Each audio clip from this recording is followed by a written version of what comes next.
Hello, my name is Eric Long, and today we are going to discuss a new type of pre-launch space debris remediation technology. The name of this technology is the Deorbit Drag Device, or D3. The D3 is capable of deorbiting a satellite without using any rocket propellant by modulating drag in low Earth orbit. I have been working extensively with Orbotic systems over the last 3 years to develop this technology and take it to market.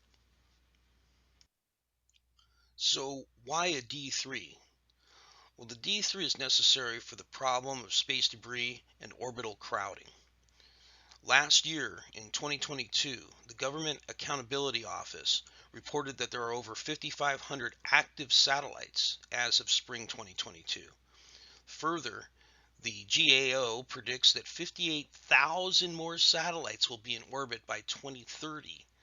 That's in addition to what's already orbiting now. And if you read the NASA report on space debris, there are currently 27,000 pieces of space junk being tracked by the Department of Defense Space Surveillance Network, or SSN. 23,000 or more are larger than a softball and traveling at roughly 28,000 kilometers per hour. About 500,000 or half a million are the size of a marble or larger, and approximately 100 million are larger than 1 millimeter. So think of a grain of salt. Most of these are in low Earth orbit, or LEO, and the majority of these are small sats, which is where the emphasis has been and will be continuing to be over the next 10 years. The FCC, in an attempt to counter this problem, adopted the new 5-year rule last September, and the purpose of this rule is to enforce a deorbiting solution pre-launch for spacecraft operators that are putting new satellites into orbit.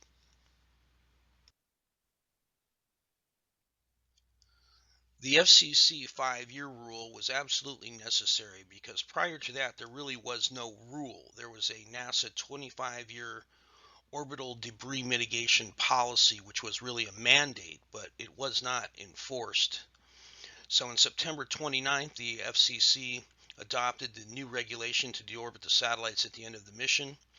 This must be done within 5 years after the mission science or the life cycle of the satellite is complete.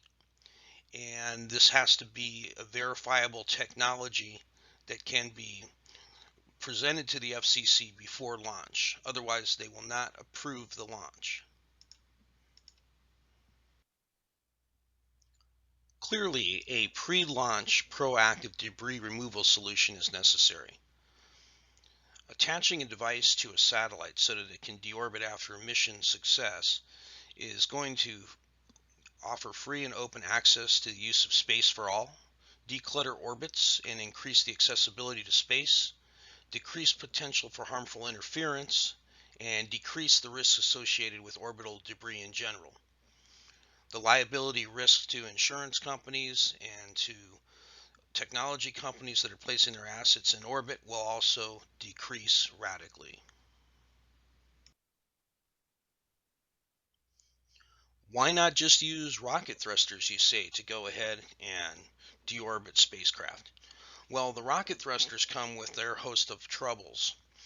First of all, a rocket thruster converts propellant to change the velocity, and the total propellant governs the maximum delta velocity.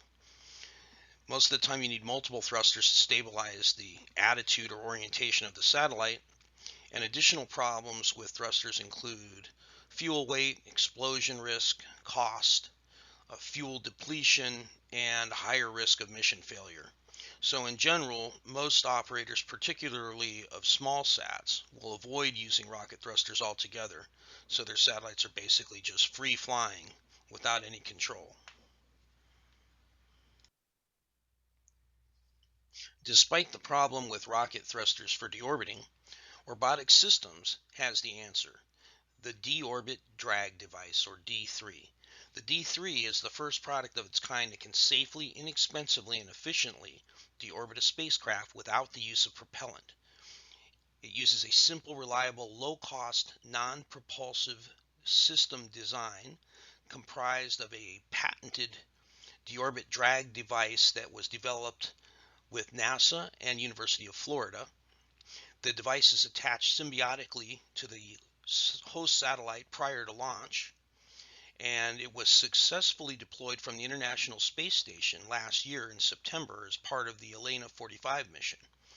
The cost is considerably less than thrusters. It can deorbit from any altitude below 700 kilometers. It uses a propellant-free maneuvering and altitude control.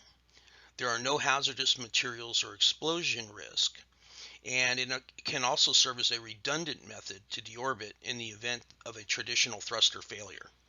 All in all, it's the end-all solution for a pre-launch deorbiting mitigation system. The D3 operates by using computer-controlled, extendable, and retractable booms. Here is a picture of a D3 with the booms retracted.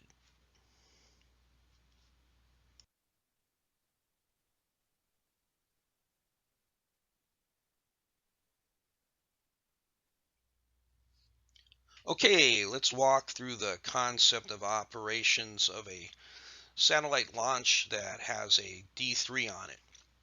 First, the small sat will be launched aboard a launch service provider. Let's call it SpaceX for this example. Then once it reaches the necessary altitude, the satellite is deployed. In our test case, we used the NanoRacks deployer. Once the satellite is in orbit, then the D3 is activated, which simply means that it's connected to the host satellite and that it's communicating. At that point, a ground station will typically make contact with the satellite and begin to send it instructions to start its mission. And this usually involves some sort of mission science or mission profile that is meant to accomplish a certain goal. Then once that goal is complete or the mission is complete, it's time to deorbit the satellite. The satellite needs to be deorbited within 5 years, so a signal is sent to the D3 telling it to terminate, and the booms will extend out, and at that point the satellite will begin to deorbit.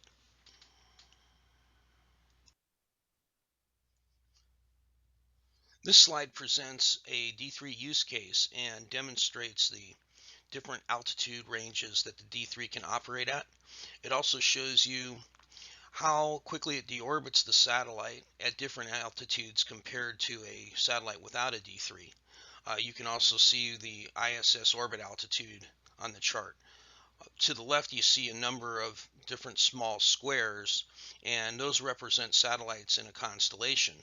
With the D3, the booms are fully extended when it's in operation to deorbit at the maximum velocity. So in addition to the deorbiting attributes, you can also see it with a radar profile that's larger than the other satellites. So this is also a useful attribute.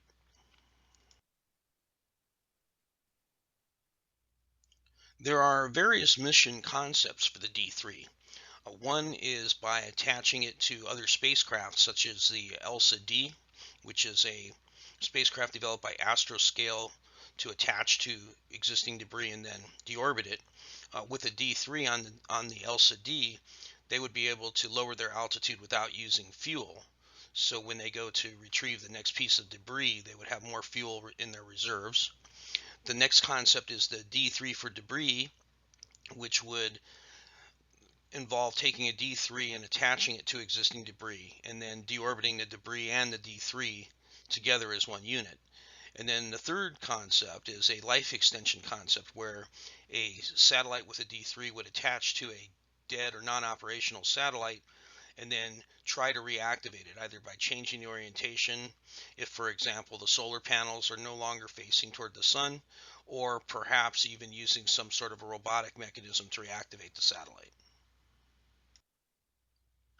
In summary, the D3 modulates spacecraft drag force and controls the orientation during orbital decay. Testing has shown positive results across the board at different altitudes. Analytically demonstrated the D3 works every time, and the D3 was launched aboard a SpaceX CRS-25 mission in July of 2022 and deployed from the ISS in September of 2022. The D3 also comes with a deorbiting targeting algorithm that can be used to reduce casualty or property liability by specifically targeting where the D3 and the host satellite enter the atmosphere.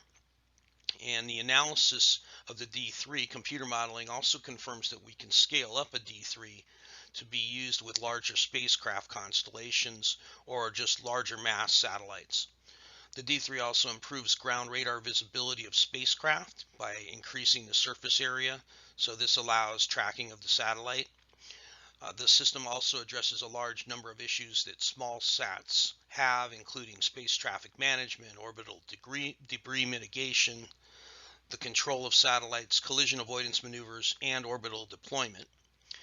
So the use of the D3 system will expand the operational regime of CubeSats and small sats by allowing more control of those satellites and the ability to deorbit over targeted locations. D3 is available now. Each D3 is made to order, and the workflow consists of a 90-day turnaround time from deposit to delivery. This includes testing. Now, let me introduce you to my favorite superhero, D3 Man. We have a animated rendition here of how the D3 works and what it does. Enjoy. Introducing the D3.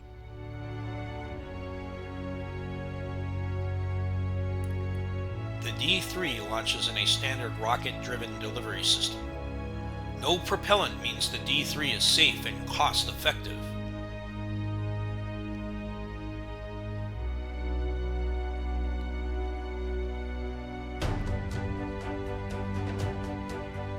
The D3 will control and deorbit your satellite without rockets or reaction wheels. The D3 does 80% of what thrusters do at 10% of the cost. Designed by a highly skilled team from NASA and University of Florida, the D3 drag deorbit device. Now controlling a small sat is a reality for every spacecraft operator, both big and small. The D3, a liberator of small spacecraft. The D3 is safely mounted to your satellite before flight. The D3 has undergone qualification testing at Cal Poly CubeSat Lab. This includes vibration testing so you know your D3 is rocket ready. Each D3 undergoes a functional test at Cal Poly CubeSat Lab before delivery. Deploy your satellite with a standard NanoRacks CubeSat deployer. Change orientation, dodge space debris, control a swarm, finish your mission.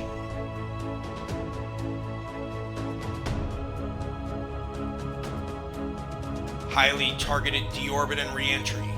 Retrieve your spacecraft after mission success. The D3.